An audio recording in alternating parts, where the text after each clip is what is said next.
السلام علیکم ناظرین، امید ہے آپ سب خیریت سے ہوں گے۔ سب سے پہلے تو آپ سب کو بہت بہت عید مبارک ہو۔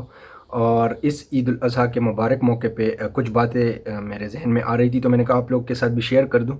سب سے پہلی بات تو یہ کہ عید جس رب کا حکم ہے اور جس نبی کریم صلی اللہ علیہ وسلم کی تعلیمات میں ہمیں اس بات کا حکم ملتا ہے،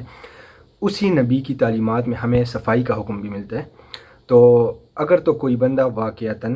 یہ حکم جو ہیں یہ اللہ اور اس کے رسول کے احکامات کے لیے فلفل کرنا چاہ رہا ہے اور اس کو پورا کرنا چاہتا ہے، تو اس کو نبی علیہ السلام کی تعلیمات کا وہ حصہ بھی فالو کرنا چاہیے کہ بھئی صفائی نصف ایمان ہے۔ تو جہاں پر بھی آپ لوگ قربانی کر رہے ہوں، کوشش کیجئے، کوشش نہیں بلکہ اس پر پورا زور آپ کا ہونا چاہیے کہ جس جگہ پر آپ قربانی کریں اس جگہ کی صفائی آپ کے ذمہ ہے اور اس جگہ کو آپ نے ہی صاف کرنا ہے۔ اور دوسرا، وہ گند اٹھا کے ویسے ہی باہر کہیں پر کسی بھی کھیتوں میں یا کہیں پر بھی دوسرے انسانوں کو تکلیف اس سے نہیں پہنچانی، بلکہ اس کے پراپر اس کی جو ہے تو یا تو جہاں پر آپ نے انتظام کیا ہو تو وہاں پر ہی دفن کر دے اس کو، یا جو ہے تو باہر کوئی ایسی اسپیسیفک جگہ جو آپ کے علاقے متعین کر دی گئی ہو تو اس ادھر پہنچا کر اس کو دفن کرنا آپ کے ذمہ ہے۔ تو یہ بات آپ نے بہت اس پر توجہ دینی ہے، کیونکہ آپ کے اس عمل سے جتنے بھی مسلمانوں کو یا جتنے بھی انسانوں کو تکلیف ہوگی تو آپ اس میں برابر کے گنہگار ہوں گے اور آپ کو پراپر گناہ اس کا مل رہا ہوگا۔ تو کوشش کیجئے کہ یہ اس اہم موقع پہ آپ جو ہیں تو ثواب کمانے والے بنیں، نہ کہ گناہ کمانے والے۔ ایک چیز تو آپ نے اس کا بہت زیادہ دھیان رکھنا ہے، خود بھی رکھنا ہے اور دوسروں کو بھی اس بات کی ترغیب دینی ہے اور اس بات کی طرف وہ کرنا ہے کہ بھئی جس چیز کو آپ عبادت سمجھ کے کر رہے ہیں تو پھر عبادت کی طرح اس کے ڈنگ کے مطابق ہی کریں۔ یہ نہ ہو کہ اپنے نفس کی خواہش پوری کرنے کے لیے بس آپ نے بہت بڑا جانور لیا یا بہت واہ واہ ہو گئی آپ کی، ٹھیک ہے آپ نے قربانی کر لی اور باقی گن چھوڑ کے آپ چلے گئے۔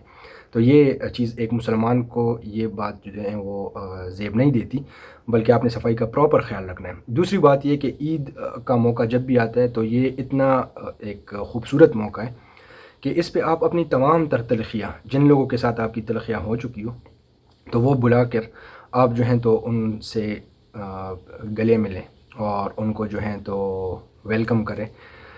کیونکہ زندگی بہت ہی مختصر ہے اور کچھ بھی پتہ نہیں چلتا کہ اگلے لمحے کس کی موت واقع ہو جانی ہے۔ تو بجائے اس کے کہ بعد میں بندہ پچھتا ہے کہ یار کاش میں اپنی زندگی میں اس بندے کو راضی کر لیتا یا کاش ہماری زندگی میں یہ معاملات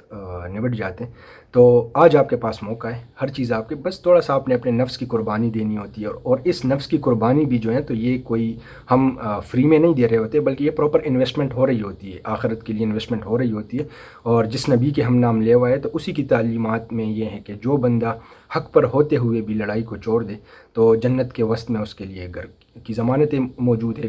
جنت کے وسط میں، یا کچھ احادیث کچھ روایات میں آتا ہے کہ جنت کے اطراف میں، مطلب جو سراؤنڈنگز ہے تو اس میں، تو بہرحال جو بھی ہو جنت میں گھر مل جاتا ہے۔ تو کوشش کریں کہ اس عید کو پراپر خوشی کی طرح منائیں، خوشی سے منائیں، اور جو ہیں تو تمام تر اختلافات جو ہیں وہ بلائیں، اور لیکن اسلام کی تعلیمات کا خیال آپ رکھیں۔ ہم مسلمان ہی جو ہیں تو لوگوں کے لیے رول ماڈل ہوں، یہ نہ ہو کہ دوسرے لوگ کہے کہ بھئی یہ کیا، یہ مسلمانوں کا ایک ایونٹ ہے اور انہوں نے پورے شہر کو جو ہے تو بگاڑ کے رکھ دیا، پورے گاؤں کو انہوں نے بگاڑ کے رکھ دیا۔